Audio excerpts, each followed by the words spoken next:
The Catholic Archbishop of Uganda came out to tell off those in office, to be specific, General Kaguta MUSEVENI, to stop the bad behaviors on killing of people during this election. No authority, no uniform, no office grants anyone with the right to torture.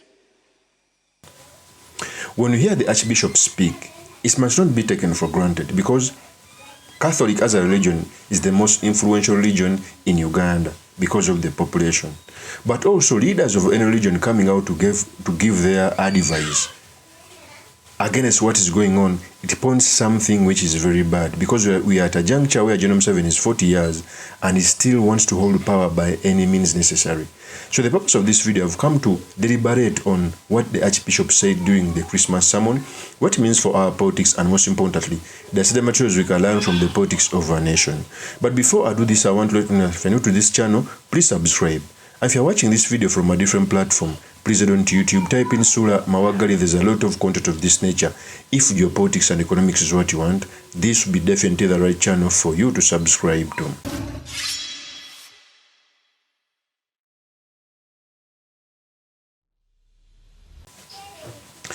First of all, for a long period of time, whenever injustices arise, the Catholic Church has been on the forefront of taking on those who commit those crimes. And they have set a yardstick for other religions to follow. The Protestants don't normally come out to speak. I don't know why. They rarely do. And if you look at this side of Islam, I'm a Muslim, it's only the Chiburi faction that always comes out to speak about the injustices. Yet religious leaders, by the virtue of holding certain places, they have to deliberate on issues, because when things go south, all politicians want religious leaders to deliberate on the issues. So when the Archbishop of the Catholic Church comes out to speak about the violence in an election, it points to something very, very dangerous. And not only that, even the Catholic Church was raided. The other day, the father was arrested for money laundering. Yet in the earlier position, the security officers had come out to say that he was engaging in substantive activities to overthrow the government. So the Catholic Church, even prior to independence, played a great role. Even within the Buganda kingdom, the revolutions that happened, it was because of the religious laws in Uganda, the Catholic, the Protestant, and Islam. Religions have a foundation to fight for democracy. And at this juncture, I hope that each and every religion takes a leaf, borrows a leaf from what the Catholic Church said. Before I proceed, let me first play with the tape as the Archbishop was speaking. Here is the tape. No authority, no uniform, no office grants anyone with the right to torture, to degrade, or unlawfully harm another human being. So the rule of law must be applied equally, consistently, and without fear of favor.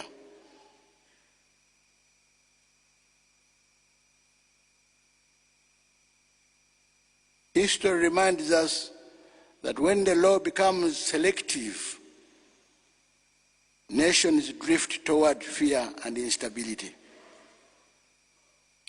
So Uganda must never return to such darkness. As a nation, we stand at a delicate and significant moment. As you know, in just a few weeks, on the 15th of January next year, 2026, Ugandans will go to the polls in the general elections. Elections are not merely political events. They are moral moments. They reveal who we are as a people, how we treat one another under pressure, and how deeply we respect the dignity of every citizen. As this important date draws closer, emotions naturally rise and tensions increase. Christmas calls us to lower the temperature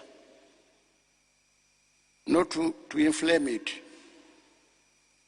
I therefore appeal to political leaders and the candidates to place the nation above personal ambitions, reject incitement, and speak words that heal rather than divide. I call upon security agencies to carry out their duty with professionalism, restraint, and strict adherence to the law, remembering always that their role is to protect life, protect property, and uphold dignity. I also urge electoral institutions to act with transparency, fairness, and integrity so that public confidence is preserved. And I encourage citizens to express their convictions peacefully, reject violence and intimidation, and resist manipulation rooted in fear, tribe, or misinformation.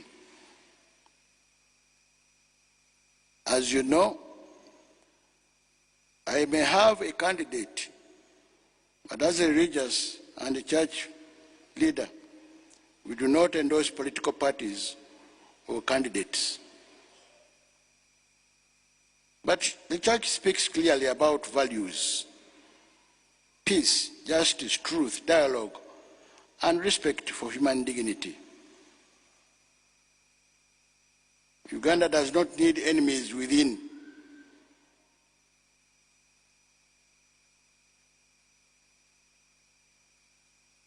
And the church doesn't.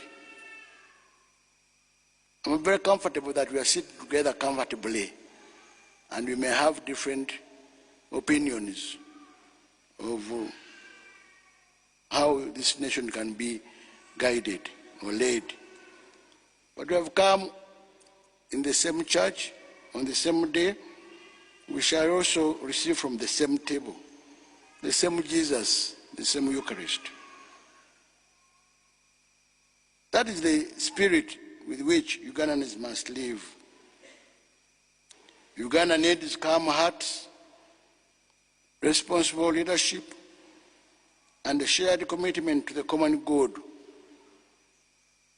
So as we approach 15th January next year, we choose dialogue over confrontation, choose law over lawlessness, and unity over division, so that whatever the outcome, our nation remains at peace. That is the Archbishop of the Catholic Church. First of all, I thank the Catholic Church for always coming out to speak. Sometimes, even if you're a religious leader, coming out to speak against the injustices doesn't translate supporting the opposition, but you translate in liking the country more. Whenever religious leaders keep a deaf ear, it emboldens those who abuse the Constitution, those who abuse human rights to do more. Let me tell you one thing. Even people with the power have somewhere to bow to. I was surprised that Konyi was one of the very good evangelists.